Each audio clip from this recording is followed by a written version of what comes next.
Bonjour, bienvenue à cette conférence grand public du Cosmodome. Je suis Marie-Michèle Limoges, directrice du contenu scientifique au Cosmodome. Aujourd'hui, nous recevons Mme Carole Pilon, nouvellement retraitée de chez Bombardier. Elle a été pendant longtemps pilote d'essai et puis elle est aussi ingénieure mécanique. Et puis aujourd'hui, elle va partager avec nous son métier fascinant.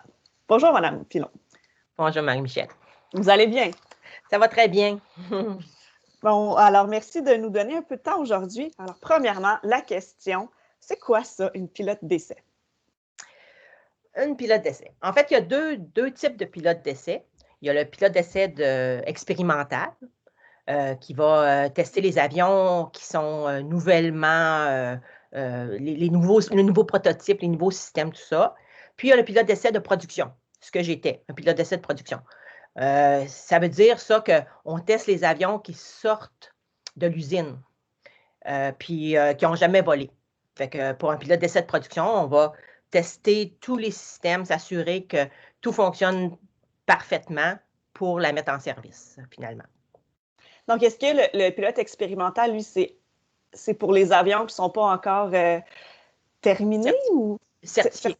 Okay. Fait que, si on fait un nouveau modèle ou s'il y a un nouveau système qui est installé dans un avion existant, bien, ça va passer par le pilote expérimental parce que jusqu'à la certification ou le certificat de navigabilité qu'on parle.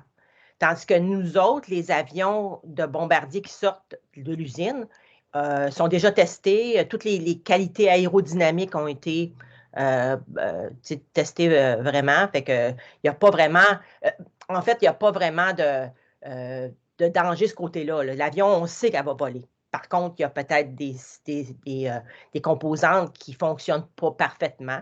Fait que nous autres, c'est ça qu'il faut. Faut s'assurer que quand les passagers vont embarquer, mais que ça va être sécuritaire. Et donc, est-ce que c'est un métier qui est dangereux? C'est sûr que je ne dirais pas que c'est dangereux. C'est sûr que le risque est là. Pour un pilote expérimental, le risque est plus grand parce que, comme je disais, les qualités aérodynamiques n'ont pas été testées. Pour nous, un pilote de production, il y a toujours un risque parce que les composantes, on dit toujours que dans un avion, les composantes, s'ils ont pas marcher s'il y a un défaut ou... il y a un défaut, bien, il va être présent au début de sa vie. Donc, c'est sûr que pour nous, il y a beaucoup de choses qui peuvent arriver. Mais c'est un avion qui est certifié.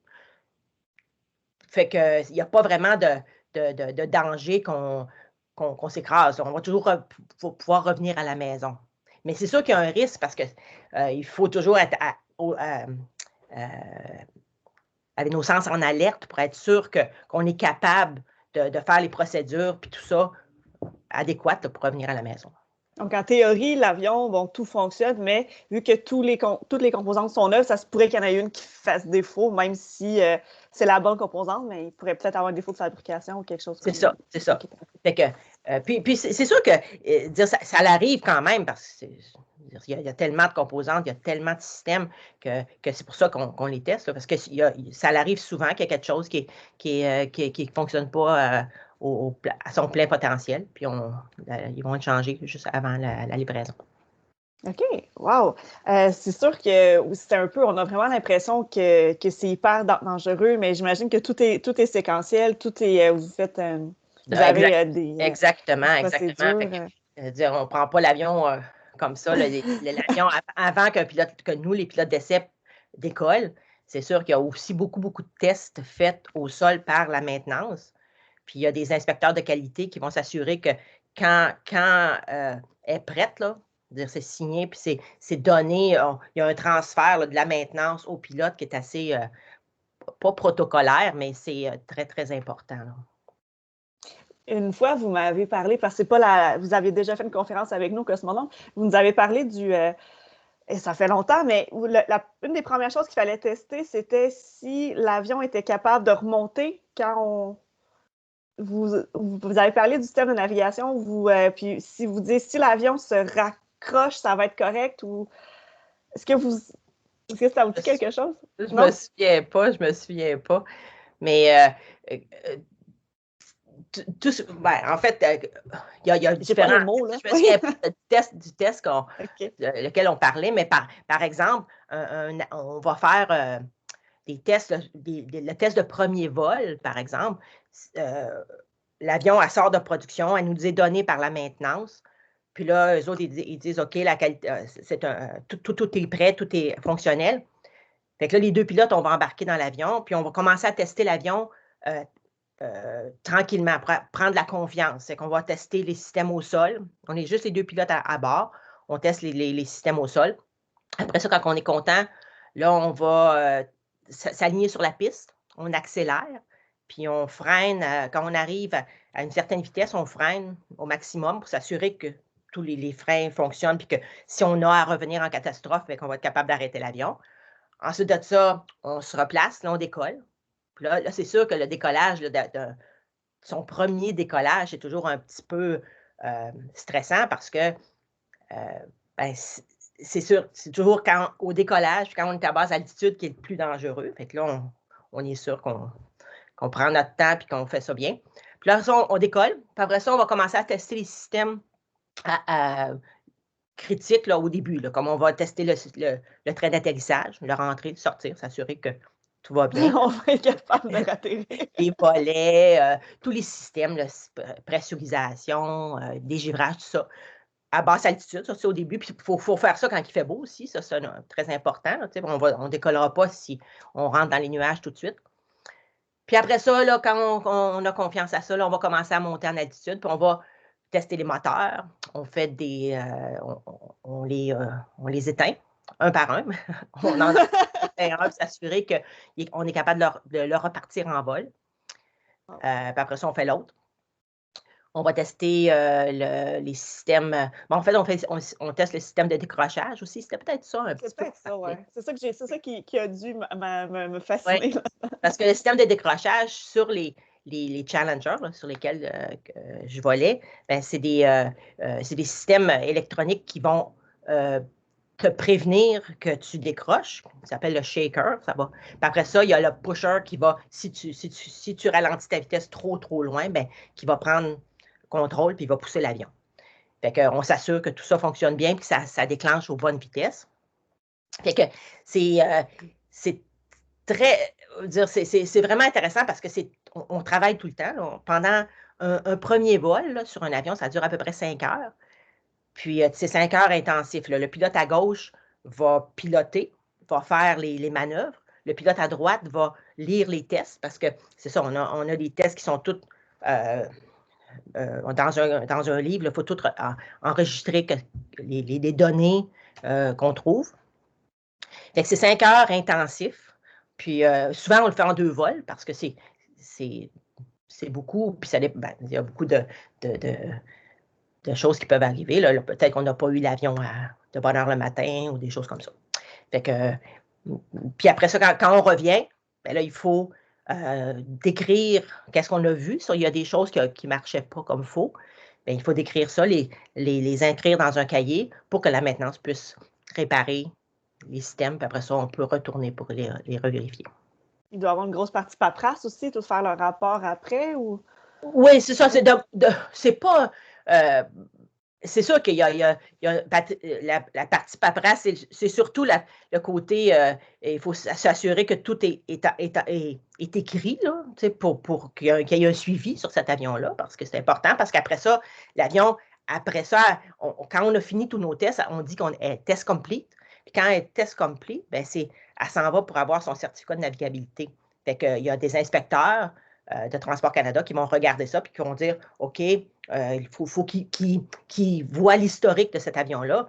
Fait qu'il faut que ce soit bien documenté. Est-ce que c'est déjà arrivé qu'il y a un moteur qui ne s'est pas rallumé? Ou qu'est-ce qu'on fait quand ça ne rallume pas? Bon, on revient avec l'autre.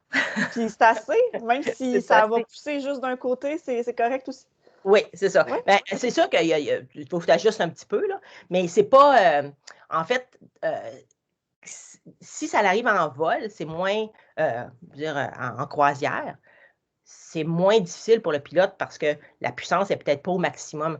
Quand un moteur arrête, c'est toujours au décollage qui est le plus grave parce que les deux moteurs sont à la puissance maximale. Fait que s'il y en a un qui arrête, ben l'autre, comme je dis toujours, il va aller de l'autre côté. Fait que c'est sûr qu'il faut réajuster. Mais dans mon cas, là, quand c'est déjà arrivé en production, comme je te disais, on en ferme un pour voir s'il est capable de repartir. Mais s'il ne repart pas, il était déjà fermé. C'est pas une urgence qui est si épatante que ça. Là. Fait que là, tu dis, tabarnouche, il n'est pas reparti. Fait que tu t'assures à ce moment-là de prendre toutes les conditions pour être sûr que quand tu arrives au sol, tu ne fais pas juste dire il n'est pas reparti. Qu'est-ce que tu as fait, la température, les conditions. Puis tu reviens sur l'autre moteur, il n'y a pas de problème.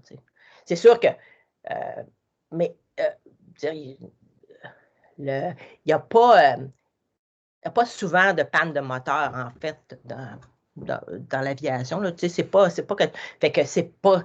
Tu reviens avec le moteur qui reste. Là, les chances que ce moteur-là s'éteigne soudainement, sont minimes.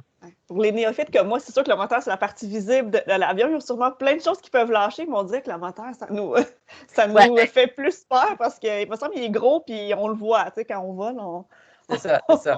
Et dans la plupart dans les avions qui sont certifiés, toutes les composantes critiques sont toujours en double.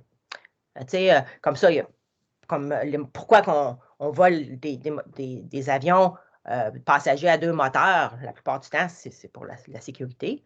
Mais il y a les systèmes de pressurisation qui sont en double. Les systèmes électriques, il y a des générateurs, il y en a 2, 3, 4, 5 des fois. Ça fait que juste c'est ça, pour être sûr que s'il y a un élément critique qui fait un défaut, ben, ça ne causera pas une catastrophe. OK. Puis, ce serait quoi les principaux défis de ce métier-là? Les principaux défis, ben, c'est sûr que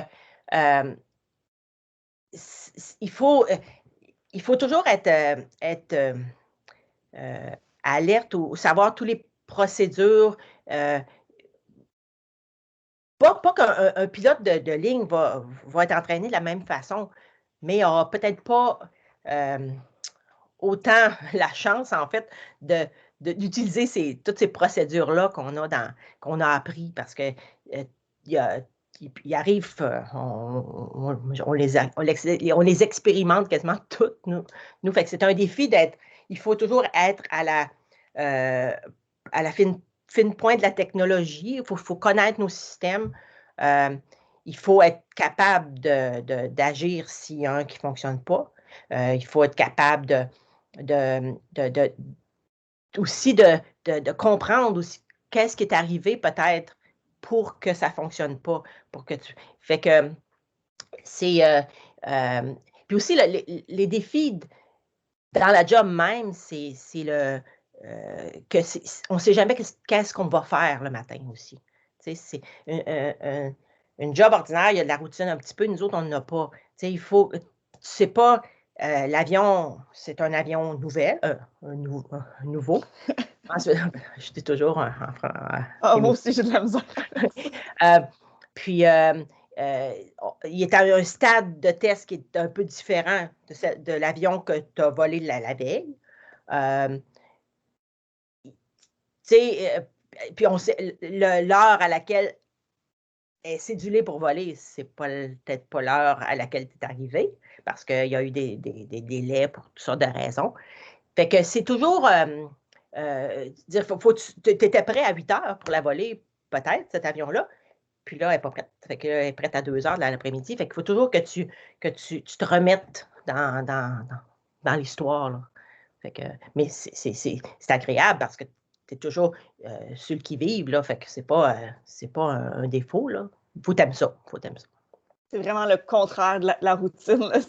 C'est difficile à prévoir. Mais... Puis, il ne faut jamais rentrer, en fait, dans la routine. Parce que, tu sais, peut-être des fois, on dit ça en tant que pilote d'essai, si ça va bien, là, on a des avions, tu en as volé 2, 3, 4, puis ça va super bien, mais il ne faut jamais que tu te laisses aller, puis tu te dis, c'est parfait, là, tu sais. Fait que le prochain premier vol que tu fais, faut que tu prennes ça vraiment, vraiment au sérieux, là. Tu te dis, c'est pas un premier vol comme les 3 derniers que j'ai faits, puis c'est rien arrivé, là. Ah non, c'est un autre avion complètement, puis il faut C'est ça, c'est ça. Fait que... pas se fier à rien.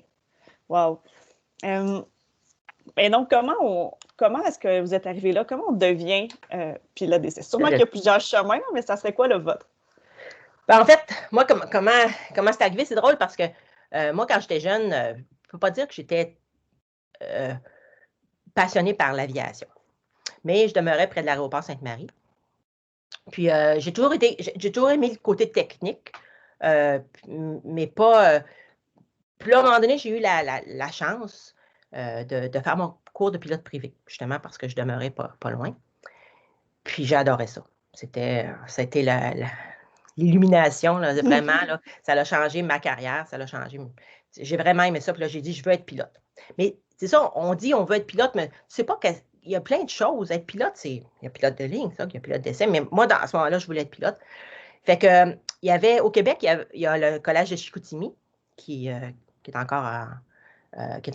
On peut faire son cours là. Puis, à Toronto, il y avait le Seneca College. Puis, moi, j'ai choisi le Seneca College parce que je ne parlais pas anglais à ce moment-là. Puis, la langue de l'aviation, ben, c'est l'anglais. Fait que je voulais mettre toutes les chances de mon côté. Fait que j'ai fait mon cours à Seneca College. Puis là, je suis sortie en 1982, avec ma licence. On sort avec une licence multimoteur, IFR, une licence commerciale. Fait que, puis quand on parle tu sais, l'aviation, ça ne va pas toujours super bien, là. En 82, c'était un creux dans l'aviation. Il y avait beaucoup de pilotes, peu d'emplois.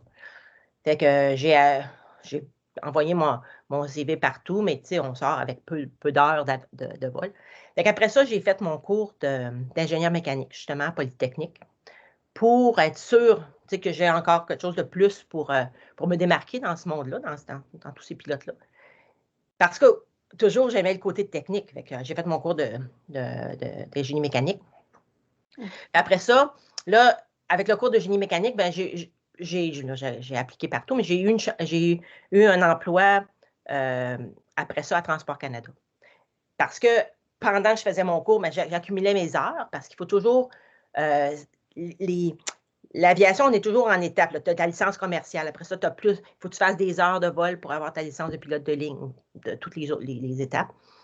Fait que j'ai continué à voler pendant que je faisais mon cours d'ingénieur pour un club de parachutistes, par exemple. J'ai fait mon cours d'instructeur. Fait que j'ai donné des cours.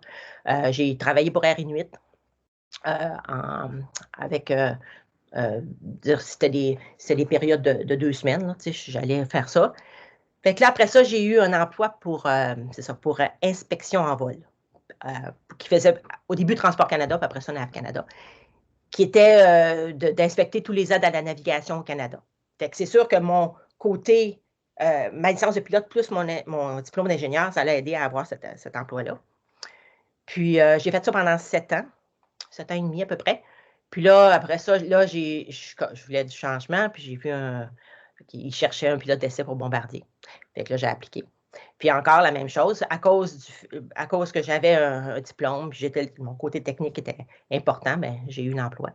Puis c'était fantastique, là, en fait. J'ai eu une carrière qui rencontrait qu'est-ce que j'aimais, en fait, parce que, comme je disais, c'est sûr que j'aurais pu être pilote de ligne, ça aurait été correct aussi, là, mais je me suis dirigée vers ça. Fait que, mais c'est mon chemin pour devenir pilote d'essai. C'est sûr que c'est pas ça que je savais pas que je serais pilote d'essai au début, mais c'était une carrière super, là, puis je recommanderais ça à tout le monde, là, à tous les pilotes qui aiment voler, en fait. Parce que votre côté, c'est ça, le côté ingénieur permet de contribuer, dans le fond, à améliorer l'avion.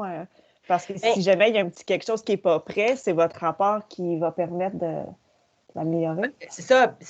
Puis le côté, c'est sûr que pour être pilote d'essai chez Bombardier, par exemple, c'est pas un requis C'est pas obligatoire d'être ingénieur. D'être ingénieur, non. Par contre, il demande toujours un côté technique, quelqu'un qui a fait de la maintenance.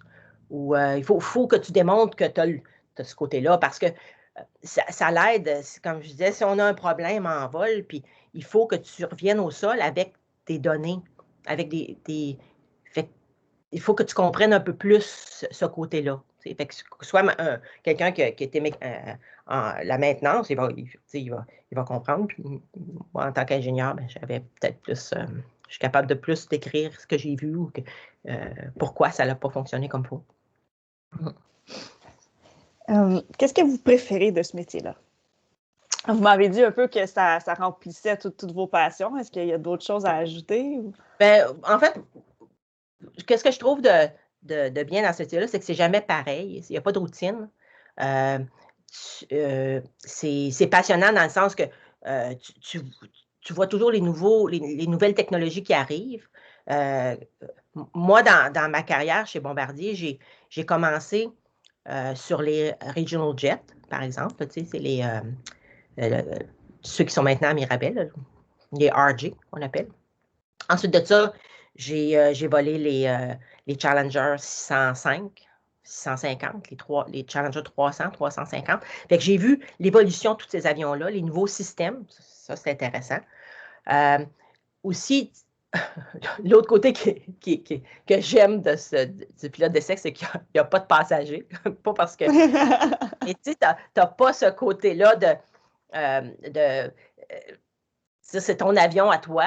Fait que tu peux... Puis si tu voles à la main, tu voles... un pilote de ligne va souvent voler avec le pilote automatique, justement, pour ne pas froisser tes passagers. Tes passagers, il faut qu'il y ait une... Il ne faut pas les faire peur. Fait que le pilote d'essai, lui, va voler l'avion vraiment. Là. Fait que faire des manœuvres que peu de pilotes font, en fait, qui vont faire en simulateur, peut-être, mais pas sur un vrai avion. Fait que c'est vraiment intéressant. Pour un pilote qui aime le vol, là, vraiment, le vol, c'est fantastique. Puis moi, j'aimais ça. Fait que à chaque fois, on partait. C'est sûr qu'il y avait. C'est difficile parce qu'on ne sait jamais quand on va prendre l'avion. Mais moi-même, l'avion était censé être prêt à 8 heures. Elle est prête à 3 heures de l'après-midi. Mais tu embarques dans l'avion, puis tu es content. Là. Tu t'en vas, tu fais un vol, un beau vol. Là, fait que c'est passionnant. C'est ça. C'est jamais la même chose. Fait que ça te garde toujours heureux. Wow. C'est vraiment génial. Ça me fait penser quand il me prêtait un observatoire sans technicien, puis que là, je pouvais moi-même bouger le télescope, puis je l'avais pour moi toute seule. Oui, ça peut ressembler à ça, oui. Et puis, pourquoi est-ce qu'il y a des avions qui ont encore des problèmes, même après la certification, puis les tests des pilotes d'essai? Comment ça se fait que est-ce qu'on est en sécurité même après? Ou je sais que des erreurs, ça peut arriver, là, mais c'est parce que dans l'actualité en ce moment, on voit des avions qui, on dirait qu'ils n'arrivent pas à trouver c'est quoi le problème.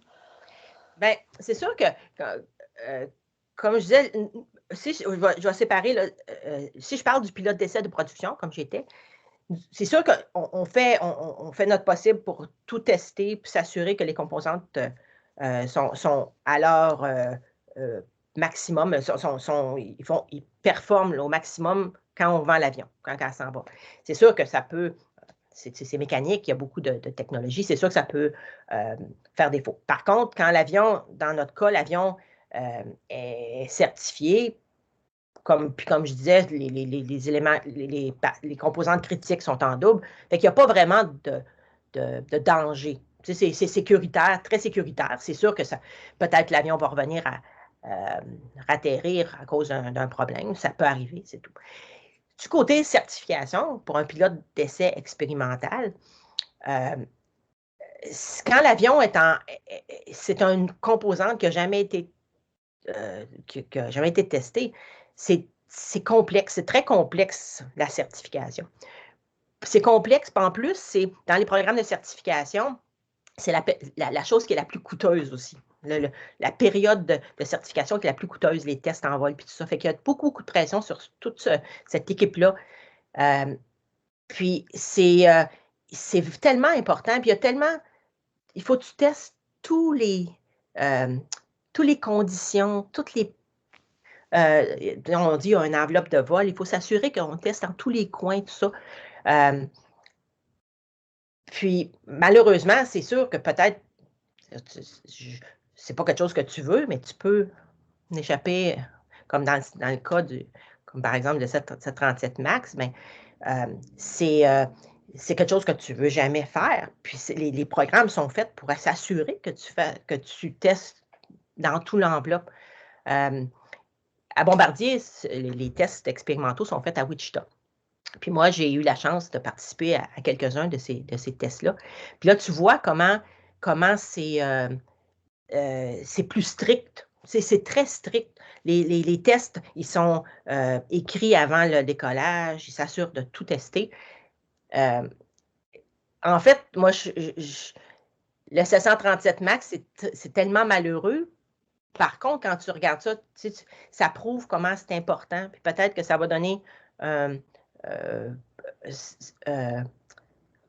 une leçon, mais ça démontre qu'il faut vraiment mettre le temps. Puis même si c'est coûteux, il faut s'assurer que tout est fait comme il faut. Alors, c'est ça, dans l'aviation, il y a des accidents qui arrivent, on apprend tout. Quand il y a eu l'accident de Swissair, là, le feu dans l'entraînement des pilotes a changé. Il y a eu ça, pour le bon, là, on a appris d'une erreur qui est arrivée. Fait que il ne faut pas regarder ça. C'est malheureux, mais il ne faut pas regarder ça comme c'est la fin. Là, c'est même ça va être mieux. Les certifications, ça va être encore de plus en plus sécuritaire. Il va falloir qu'ils mettent plus de temps. Puis, plus c'est pas la place occupée, hein, finalement. Ben, c'est ça, exactement. Et maintenant, comment on fait pour savoir si on ferait une bonne pilote d'essai? Bien, je pense que, premièrement, c'est ça, il faut aimer le vol, mais moi, je pense que tu sais que tu peux, si tu as un esprit critique, si tu es conscient de ton environnement, il faut que tu sois capable de gérer ton stress, des choses comme ça. Il faut être un bon observateur parce qu'il faut savoir s'il y a quelque chose qui un petit message qui apparaît. Des fois, dans les avions, il y a un petit tableau, puis de bord, un petit tableau, puis les messages apparaissent s'il y a quelque chose qui ne marche pas. C'est des ordinateurs, en fait. Mais des fois, le message va apparaître une seconde. Il faut que tu sois capable de le voir, puis d'après ça, d'être aux aguets pour essayer de voir pourquoi il est apparu une seconde ou qu'est-ce qui est apparu une seconde. Fait que je pense que tu peux savoir, si mettons que tu conduis un auto, puis que ça fait un bruit ou il y a de la vibration, ben, je pense que si tu as l'esprit critique ou observateur, tu vas peut-être dire ah là, c'est peut-être mon pneu, il y a peut-être, tu sais, il faut que tu peut-être qu'il y a de la neige dans le pneu ou des choses comme ça qui causent la vibration. Tu sais, il faut que tu analyses les choses. Je pense que quelqu'un qui irait au garage puis qui dit mon auto fait un bruit tic, tic, tic, je pense que ce ne sera pas un bon pilote d'essai. Mais si tu dis, ben là, il fait ça à telle vitesse, quand j'accélère à 80 km/h, là, j'entends où ça vibre avec un paquet d'informations, ben là, tu pourrais dire, OK, là, je serais un bon pilote d'essai. Très analytique. J'ai l'impression aussi qu'il faut être très méthodique, très organisé aussi. Pas laisser passer, s'assurer de bien faire les tests, bien tout noter, suivre les séquences. Puis, oui, ça, il faut être patient. C'est ça. Il faut être patient. Il faut pas couper les coins ronds parce que si le test a été fait, puis il faut suivre aussi les procédures, c'est ça. Il faut être méthodique. c'est pas de à peu près ou de Non, celui-là, je n'ai pas besoin de le faire. C'est ça, exactement. Est-ce que vous avez un conseil pour nos futurs pilotes? Ceux qui rêvent de voler et qui ne savent pas comment faire. Je sais qu'on peut se payer un cours ou privé. Si on n'a pas les moyens, comment on fait pour dire j'aimerais ça, mais je ne sais pas comment faire? Bien, c'est sûr que au privé, Ça coûte cher, c'est certain. Au public, il y a toujours le collège de Chicoutimi qui est. Puis il y a d'autres. Maintenant, il y a beaucoup d'autres petits collèges là, que vous pouvez. Maintenant, avec l'Internet, on peut voir ça. Là. Mais moi, qu'est-ce que je conseillerais des futurs pilotes, c'est que moi, je suis toujours. Je suis pro-études. Là. Je trouve que c'est sûr que le collège de Chicoutimi, ça te donne un deck en sortant. Là. Mais si tu vas au privé, ben continue les études aussi en même temps, en parallèle. Puis ça va peut-être prendre un peu plus de temps, mais ça donne toujours, ça va te donner quelque chose, un backup en quelque part. Puis moi, je crois que pour les futurs pilotes, c'est la meilleure période, même si on pense là, avec le COVID que tout est arrêté, tout ça, mais ça va reprendre de plus belle. Puis c'est une belle job qui va durer longtemps. T'sais. Fait que, puis il y a tellement d'opportunités dans l'aviation que c'est sûr que tu vas trouver quelque chose qui t'allume, qui est fait pour toi. Moi, je pense que c'est un beau métier, mais il faut, puis il faut prendre son temps parce que, mettons que tu vas au public, que de toute façon, là, au privé, je veux dire, ça coûte cher, mais après, tu vas faire ton cours, puis après ça, tu peux avoir ton cours d'instructeur. Puis là, tu peux commencer à travailler tranquillement, les fins de semaine, tout en continuant à aller à l'école, je pense. Là. Mais puis après ça, maintenant, en plus, maintenant, c'est facile, ça va être facile d'avoir un emploi avec une licence commerciale, qui était peut-être plus dur dans mon temps. Tu sais, il y avait moins d'opportunités. Maintenant, il y a des transporteurs aériens qui vont engager avec une licence commerciale, puis ils vont continuer l'entraînement.